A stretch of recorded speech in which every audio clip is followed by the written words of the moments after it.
Fala pessoal, tudo bem com vocês? Juntos aqui para mais uma aula do curso preparatório para o vestibular da UES. Eu convido você já indo deixando seu like e se inscrevendo no nosso canal se você não é inscrito. E aqueles que não nos seguem no Instagram, onde podem tirar suas dúvidas futuras sobre as aulas, tá? @profmarden, tem um pontinho aqui, tá certo? Não se esqueça, porque então você não acha.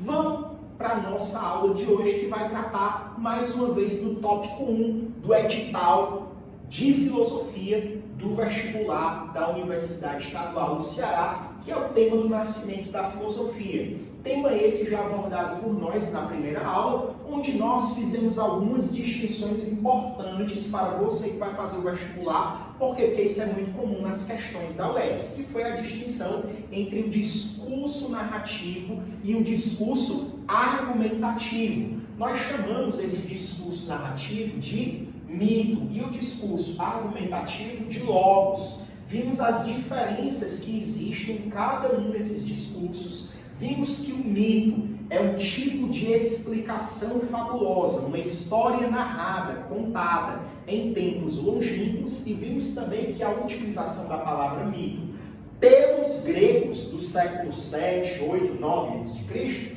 é uma significação completamente diferente da nossa, quando hoje nós nos referimos à palavra mito. O mito, ele serve como um discurso explicativo. O logos, ele nasce como, e nós vimos aqui, os significados dessa palavra: razão, verdade, palavra, estudo, lógica. Esse tipo de discurso, ele nasce em contraposição ao discurso narrativo proposto pelos mitos. E detalhe, no logos, nós temos o discurso argumentativo. Vimos que esses dois discursos, eles não se anulam. No entanto, no mundo grego, esse discurso mítico, ele é muito superior em relação ao logos. E é só pouco a pouco que esse logos ele se torna, tão hegemônico e superior em relação ao mito. Por quê? Porque ele vai sendo entendido como superior, como aquilo que explica as coisas de uma forma mais racional, de uma forma mais lógica, sem apelar para divindades. Então isso a gente viu na primeira aula.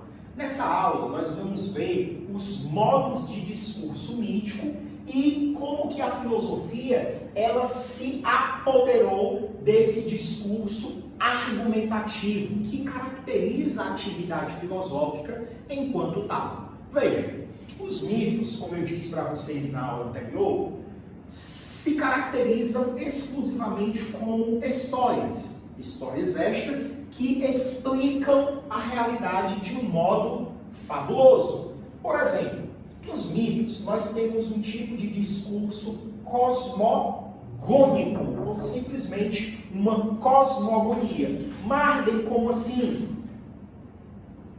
Veja, quando nós estamos falando de cosmogonia, nós estamos falando de um tipo de discurso mítico que explica a origem. Esse sufixo gonia significa origem do cosmo. O que é o cosmo? É o universo. Então os mitos, eles se caracterizam, em primeiro lugar, como discursos que explicam a origem do cosmo, a origem do universo.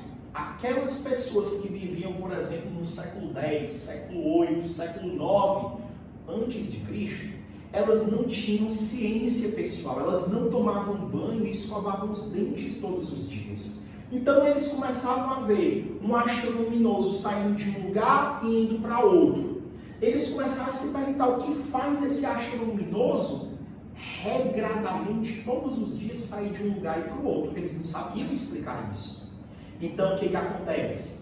Acontece que eles começam a formular cosmogonias, mitos, para explicar isso. Não é porque existe um Deus cujo nome é Apolo, né? E esse Deus é muito forte, ele tem uma charrete, todo dia ele passa puxando o sol, isso é a missão dele. E aí, esses homens, eles começam a criar histórias, discursos narrativos, para explicar a origem de todos os fenômenos da natureza ou explicar coisas para as quais eles não têm explicação.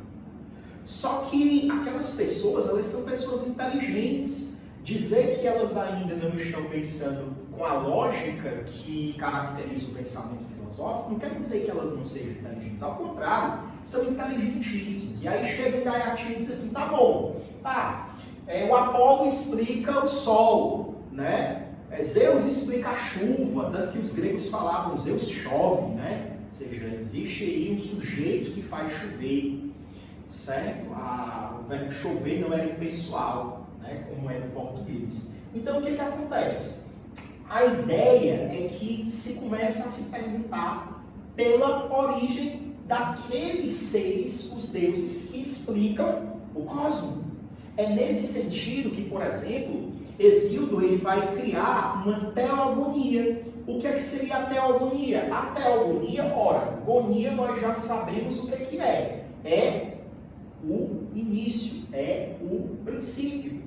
Agora nós vamos ter um princípio não mais explicativo do cosmos, mas um princípio explicativo do telos, ou seja, dos deuses. E aí que você vai começar essa teogonia, explicando de onde esses deuses vieram, qual a origem desses deuses, que por sua vez explicarão o cosmos, explicarão a natureza, explicarão a realidade.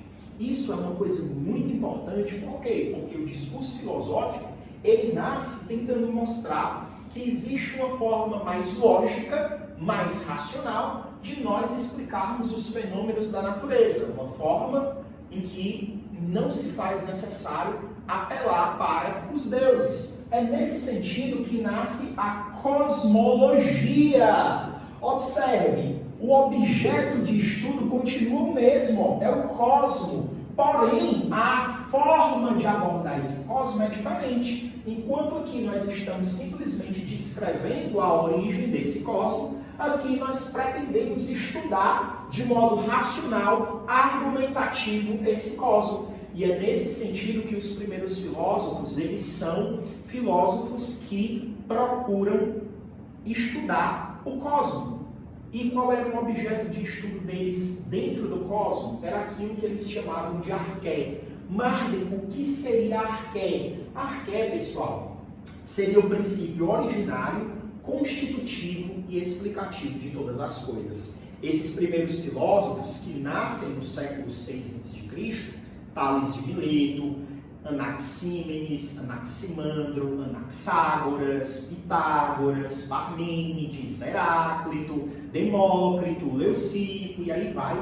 Né? Esses filósofos, eles vão tentar procurar um princípio originário para a realidade, um princípio originário que, além de ser a origem dos fenômenos naturais, do cosmos, da natureza, é também um princípio que constitui, que está em todas as coisas. Ora, se esse princípio originou, se esse princípio constitui, se ele está nas coisas, necessariamente esse princípio ele também explicará a realidade cosmológica, a realidade natural. É por isso que a filosofia, ela nasce como um tipo de física. Por que um tipo de física? Porque os filósofos, eles vão buscar na physis essa arqué, esse princípio originário, tá? E a physis era o que, Marden? Ora, a physis não era entendida como a física, mas sim como a natureza,